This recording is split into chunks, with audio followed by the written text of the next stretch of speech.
Vamos a ver unos problemas de movimiento rotacional. A ver, aquí nos dicen que un automóvil tiene una masa de 1700 kilogramos. En 10 segundos se acelera partiendo del reposo hasta 40 kilómetros por hora. Cada rueda tiene una masa de 32 kilogramos y el radio de giro es de 0,3 metros. Al terminar el intervalo de 10 segundos, la energía cinética rotacional de cada rueda en torno a su eje, la energía cinética total de cada rueda y la energía cinética total del automóvil. Bueno, es muy sencillo, ¿no? Una rueda que gira sobre su eje tiene el momento de inercia un medio de mr cuadrado, así que lo pueden calcular. La energía rotacional de cada rueda va a ser un medio de IW al cuadrado. La velocidad es 40 kilómetros por hora, que es 11,11 metros por segundo. Ahora sabemos que la velocidad lineal es RW, R03, así que podemos obtener W en 37,04 radianes por segundo. La energía cinética de rotación entonces va a ser un medio de IW cuadrado, 988 joules. Esa sería la energía de rotación de cada rueda. Luego la energía total es la suma de la energía rotacional y traslacional, es decir, va a ser un medio de IW cuadrado más un medio de MB cuadrado. Esto sería la energía traslacional de la rueda, porque su centro de masa se está moviendo en la dirección del movimiento con una velocidad de 11,11 metros por segundo. Así que a esto 988 le agregamos un medio de m, donde m es la masa en la rueda, por la velocidad al cuadrado. Que nos da 2.965 joules por cada rueda. Y la energía total entonces va a ser 4 veces K, es decir, las 4 ruedas, más la energía traslacional del automóvil, que tiene una masa de 1700, que también se mueve a 11,11 metros por segundo en la dirección del movimiento. Así que nos da una energía total de 1,17 por 10 a la 5 joules.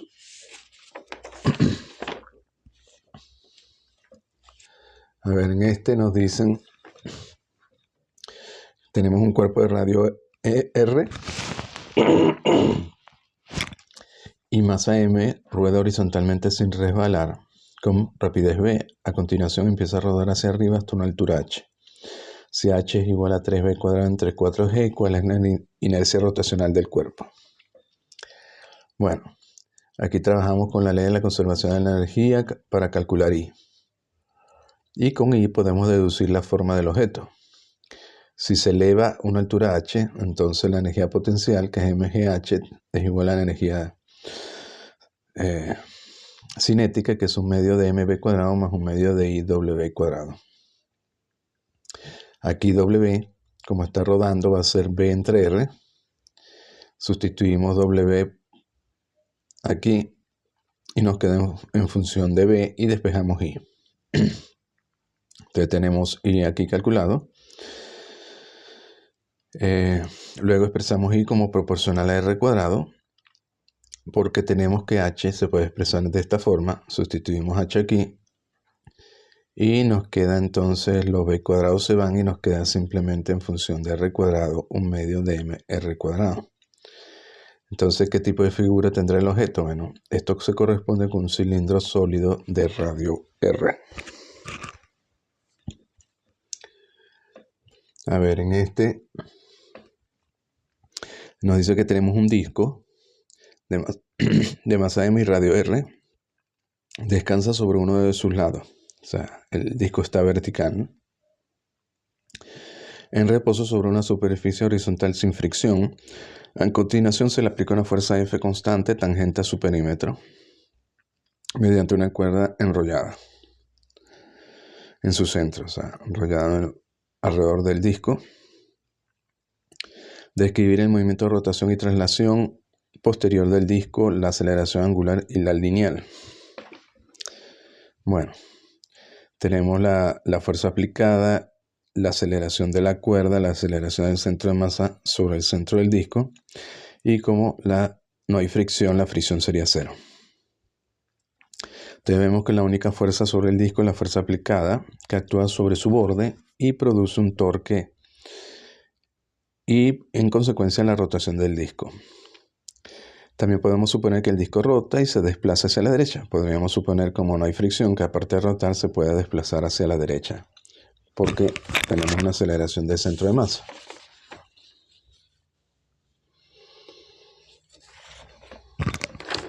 Bueno, tenemos que el torque va a ser la fuerza aplicada por R igual a I por alfa. Como es un disco, alrededor del eje del disco I será un medio de mr cuadrado, así que el torque es la fuerza aplicada por R y es igual a esto, un medio de mr cuadrado alfa. Y de aquí podemos despejar alfa en función de la fuerza aplicada. Luego, la energía total sabemos que es la rotacional más la traslacional, y la traslacional va a ser un medio de la masa del disco por la velocidad del centro de masa al cuadrado. Entonces necesitamos esta velocidad. Luego la velocidad angular, como tenemos alfa, y alfa es constante, porque esto es constante, esto también. Entonces podemos aplicar W0 más alfa t, así que W va a ser simplemente alfa por t. Y luego vemos que la energía cinética que adquiere el disco tiene que ser igual al trabajo realizado sobre el disco. Pero el trabajo realizado sobre el disco tiene que ser igual a la fuerza aplicada por la distancia que se mueve la cuerda. Fuerza por desplazamiento. Esto sería la distancia que recorre la cuerda, pero esa distancia, como el disco está rotando, tiene que ser el arco recorrido, que va a ser R por tita o RWT.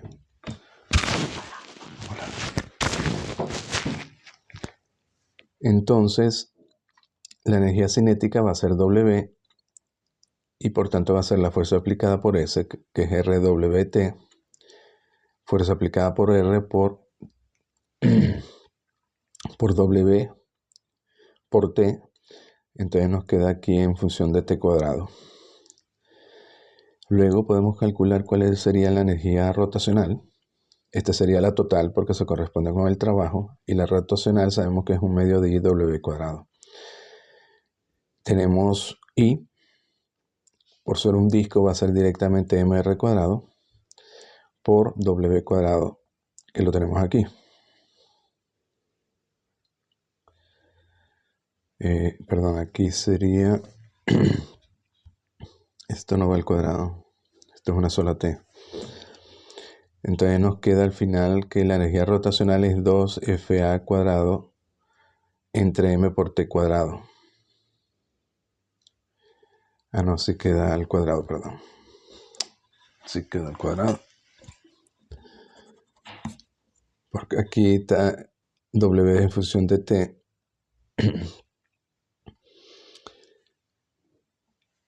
Y nos queda entonces 2FA cuadrado, la fuerza aplicada al cuadrado entre M por T cuadrado. Luego, W, fíjense, en función de T y está multiplicada por T. Fíjense que la energía rotacional es la misma energía cinética total. Es decir, que la energía cinética total es toda rotacional, por tanto la traslacional tiene que ser cero. Pero la traslacional es un medio de m velocidad del centro de masa al cuadrado. Es decir, la velocidad del centro de masa es cero, y como partida del reposo, la aceleración del centro de masa tiene que ser cero. Es decir, el disco solo rota y no se traslada hacia la derecha, debido a la fuerza aplicada.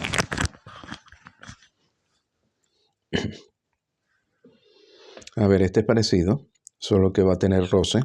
Tenemos una fuerza horizontal aplicada sobre un cilindro sólido uniforme por una cuerda de pescar enrollada alrededor del cilindro. En este caso es un cilindro. La masa del cilindro es m, su radio es r, y el cilindro rueda suavemente sobre la superficie horizontal.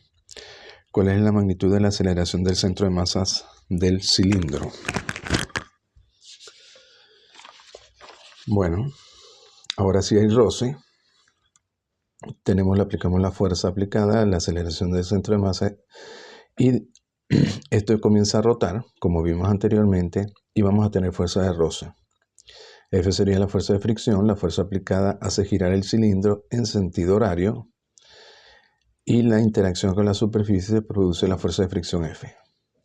La rotación pura se hace alrededor del punto P. por ello calculamos el torque relativo a P. Bueno, aquí como esto comienza a girar y debido a la fuerza de fricción también se va a mover, va a haber movimiento de traslación, es decir, va a haber rotación pura. Sabemos que en la rotación pura se realiza alrededor del punto P de contacto con la superficie. Hago panqueques.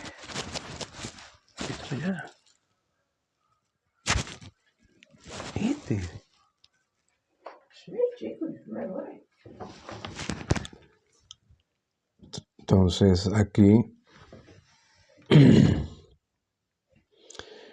bueno, entonces es más fácil calcular aquí el torque respecto al punto P. Bueno, el torque sería la inercia con respecto al punto P por la aceleración angular. La inercia del punto P sería el momento alrededor del punto P, alfa la aceleración angular de un punto en el borde del cilindro. Ahora tenemos que calcular la momento de inercia respecto a este punto P de este cilindro. Y eso lo hacemos por el teorema de los ejes paralelos. Muy sencillo, ¿no? Sería el momento de inercia respecto a O más la masa del cilindro por la distancia al punto P, del punto A al punto P, que es constante y es R. Así sería más m r cuadrado. Eso nos daría 3 medios de m r cuadrado. Luego el torque se debe a la fuerza aplicada. Pues F tiene un brazo de fuerza igual a 0. Si calculamos el torque respecto a P, F no genera torque y solo tenemos torque debido a la fuerza aplicada.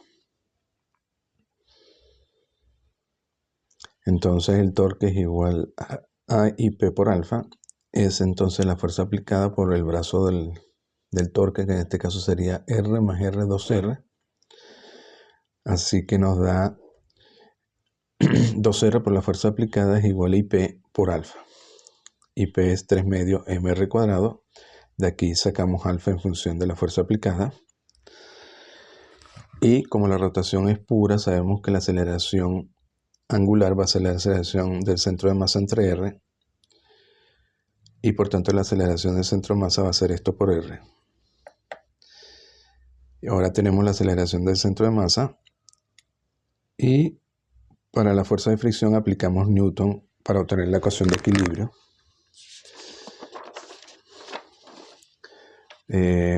A ver, aquí nos pedían la magnitud de la aceleración del centro de masa y cuál es la magnitud de la aceleración angular del cilindro alrededor del centro de masa y cuál es la fuerza de fricción que actúa sobre el cilindro. Bueno, aplicamos Newton a la ecuación de equilibrio sobre la fuerza que actúan aquí sobre el cilindro.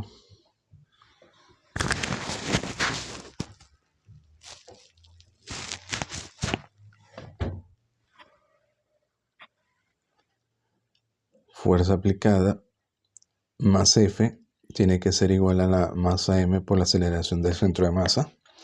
De aquí sacamos F. Entonces nos queda m por la aceleración del centro de masa menos la fuerza aplicada. Nos queda que la fuerza de fricción es 1/3 de la fuerza aplicada. Entonces fíjense que en este caso habíamos supuesto de que hay una fuerza de fricción que va hacia la derecha. Recuerden que esto gira en este sentido y este punto estaría en este punto P.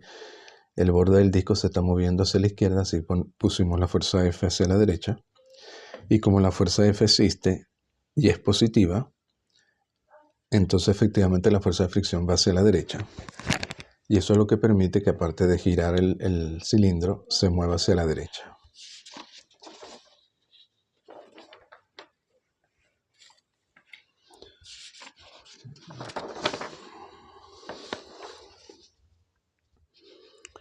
A ver aquí, bueno, este es parecido pero con un cilindro.